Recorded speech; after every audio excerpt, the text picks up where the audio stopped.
Hello friends, स्वागत है आप सबका आपके अपने यूट्यूब चैनल स्मार्ट स्टडी 2.0 में। पहला क्वेश्चन, मात्रा स्वर को क्या कहते हैं? वर्ण कहते हैं, समरूप कहते हैं, रूप कहते हैं, शब्द कहते हैं।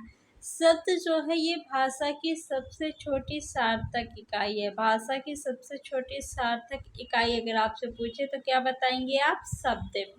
और भाषा की सबसे छोटी इकाई क्या है? तो भाषा की सबसे छोटी इकाई जो है वो है आपकी वर्ण। भाषा की सबसे छोटी इकाई क्या है? वर्ण है। और सबसे छोटी सार्थक इकाई शब्द। तो ये तो गलत हो गया। रूप कहते हैं मात्र स्वर को नहीं, क्या कहते हैं? समरूप, यानी समरूप उसके समान रूप। ऑप्शन नंबर सेकेंड आपका सही है। नेक्स्ट क्वेश्चन देखेंगे, जिनकी ध्वनि केवल मुख से निकलती है वे है वृत्ताकार स्वर, संवृत्त स्वर, अनुनासिक स्वर, निर्नुनासिक स्वर।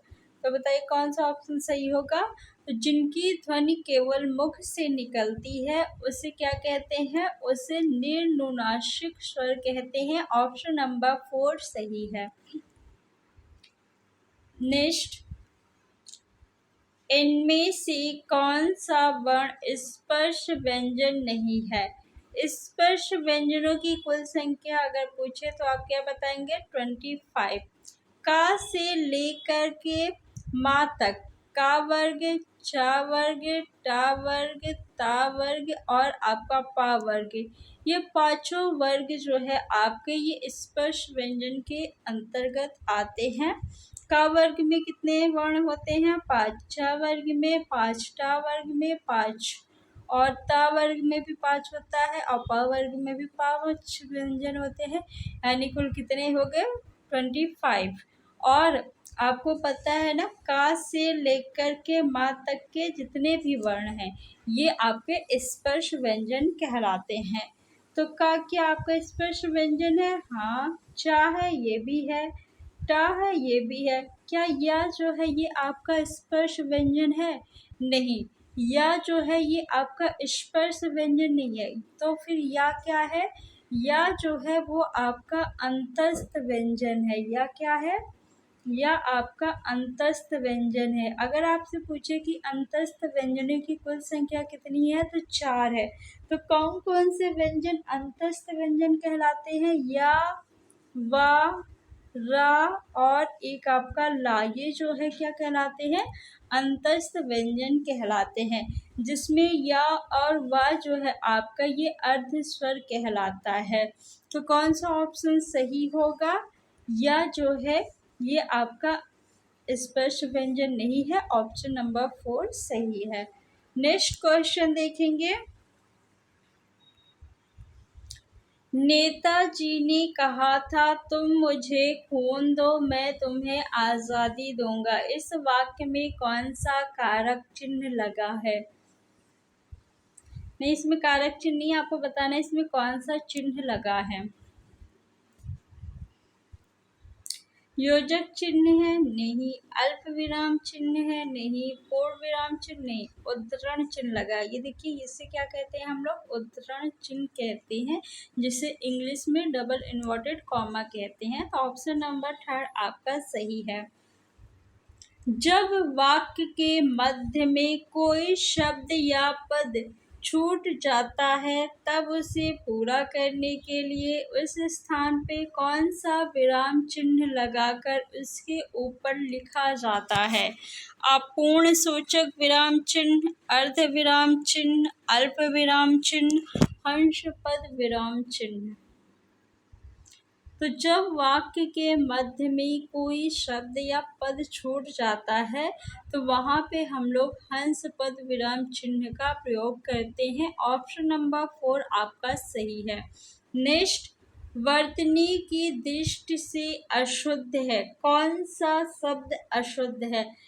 नरक, ये बिल्कुल सही है, तो ये आपका उत्तर नहीं होगा। हिरण्यकश्यप, ये भी सही है वर्तनी की दृष्टि से। परीक्षा, क्या ये सही है? नहीं, परीक्षा में जो है आपकी बड़ी ई की मात्रा होती है, तो ये आपका शुद्ध रूप होगा, तो ये गलत है। तो ऑप्शन नंबर 3 आपका सही है।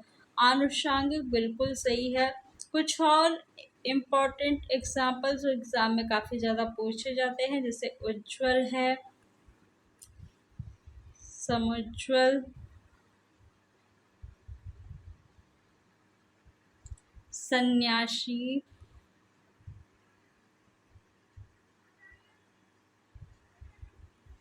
श्रृंगार जो है वो काफ़ी ज़्यादा पूछा जाता है। तो ये जो होता है आपका, ये अशुद्ध रूप होता है। शुद्ध रूप क्या होगा श्रृंगार का? ये जो होता है ये आपका शुद्ध रूप होता है श्रृंगार। नेक्स्ट क्वेश्चन देखेंगे। शुद्ध वर्तनी वाला शब्द है मानवीकरण किस ऑप्शन में सही है?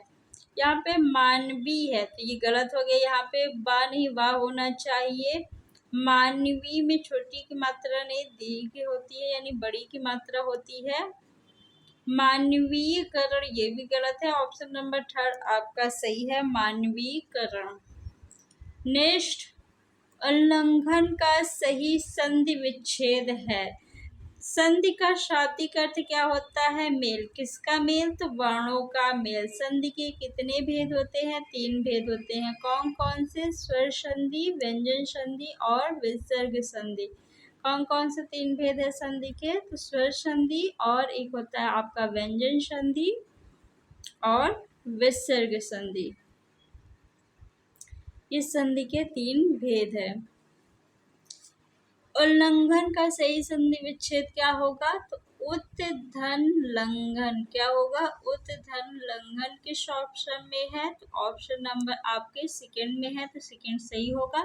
अगर इसमें पूछे कौन सी संधि है, तो इसमें व्यंजन संधि है। कौन सी संधि है? व्यंजन संधि। नेक्स्ट क्वेश्चन देखेंगे। निम्नलिखित में से एक कथन गलत है। कौन सा कथन गलत है? 2 वर्णों के मेल से होने वाले विकार को संधि कहते हैं। क्या ये कथन सही है या गलत? तो ये कथन आपका बिल्कुल सही है, तो ये गलत हो जाएगा। 2 स्वरों के मेल से उत्पन्न विकार को स्वर संधि कहते हैं। ये कथन भी आपका बिल्कुल सही है, आपको गलत कथन बताना है। व्यंजन से स्वर अथवा व्यंजन के मेल से उत्पन्न विकार को विसर्ग संधि कहते हैं। ये भी आपका बिल्कुल सही है।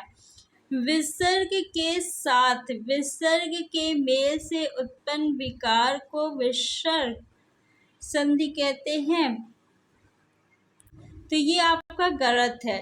सही क्या होगा? विसर्ग के साथ स्वर अथवा व्यंजन के मेल से उत्पन्न विकार को विसर्ग संधि कहते हैं।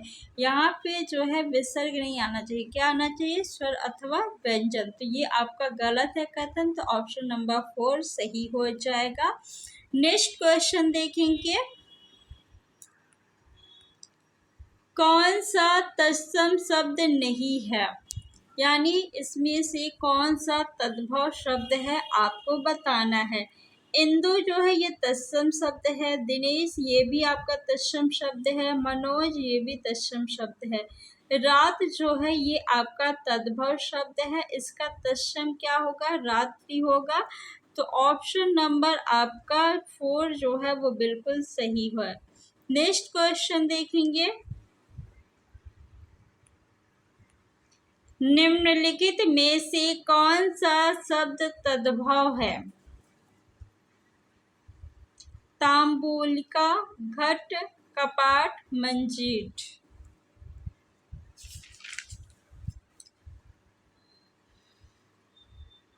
तांबुलिक मीन्स होता है तमोली, ये एक प्रकार की लता है। घट मीन्स होता है घड़ा। कपाट का जो तद्भव शब्द होगा वो क्या होगा? किवाड़। मंजीठ जो है ये तद्भव शब्द है। ऑप्शन नंबर 4 आपका सही है। Next question. गमला और आलपीन किस भाषा के शब्द है? फ्रेंच भाषा के शब्द है, अंग्रेजी भाषा के शब्द है, पुर्तगाली भाषा के शब्द है या जापानी भाषा का शब्द है?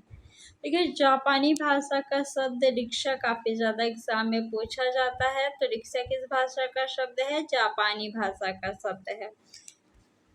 गमला और आलपीन ये किस भाषा के शब्द हैं? तो पुर्तगाली भाषा के शब्द है। अंग्रेजी भाषा के शब्द जैसे लालटेन, ट्रेन आपका जो है ये भी क्या है? अंग्रेजी भाषा का शब्द है। पतलून ये भी क्या है? आपका अंग्रेजी भाषा का शब्द है पतलून। फ्रेंच भाषा का शब्द क्या है? कारतूस। कारतूस किस भाषा का शब्द है? तो ये फ्रेंच भाषा का शब्द है। तो गमला और आलपीन किस भाषा के शब्द हैं? पुर्तगाली भाषा के। नेक्स्ट क्वेश्चन देखेंगे, निम्नलिखित में संकर शब्द कौन सा है? आतिशबाजी, लफंगा, नारिकेल, चुगलखोर। संकर शब्द जैसे अजायब घर। अजायब घर क्या है? ये संकर शब्द है। रेलगाड़ी ये क्या है? संकर शब्द है। संकर शब्द किसे कहते हैं? तो दो भिन्न भाषाओं के शब्दों से मिलकर बना शब्द जो है वो संकर शब्द कहलाता है। तहसीलदार ये भी क्या है? संकर शब्द है। तहसीलदार। फिजूल खर्च।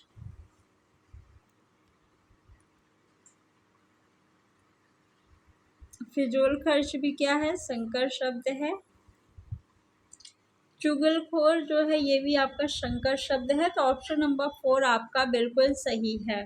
नेक्स्ट क्वेश्चन देखेंगे, उन्मीलन का विलोम शब्द है। उत्कर्ष, उदार, उदात्त, निमीलन। बताइए। उत्कर्ष का विलोम शब्द क्या होगा? अपकर्ष। उत्कर्ष का विलोम क्या होगा? अपकर्ष। उदार का विलोम शब्द क्या होगा? अनुदार। क्या होगा? उदार का विलोम अनुदार होगा। निमीलन का विलोम शब्द क्या होगा? उन्मीलन। उदात्त का विलोम शब्द क्या होगा? अनुदात्त।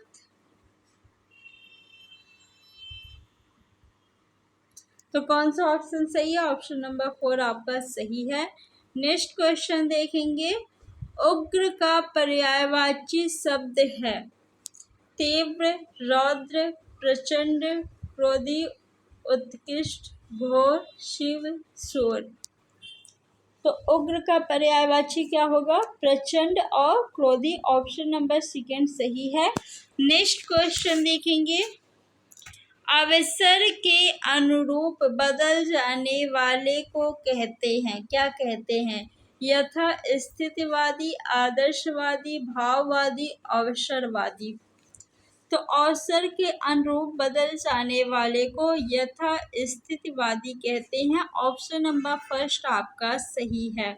नेक्स्ट क्वेश्चन, किसी संस्था या व्यक्ति के 50 वर्ष पूरे करने के उपलक्ष्य में होने वाला उत्सव क्या कहलाता है? हीरक जयंती, स्वर्ण जयंती, शताब्दी या रजत जयंती। रजत जयंती कब मनाते हैं? जब 25 वर्ष पूरे हो जाते हैं किसी व्यक्ति या संस्था के। शताब्दी कब मनाएंगे? जब 100 वर्ष पूर्ण हो जाएंगे। और स्वर्ण जयंती कब मनाते हैं? जब 50 वर्ष पूरे हो जाते हैं। और हीरक जयंती कब मनाते हैं? 60 वर्ष पूरे होने पे।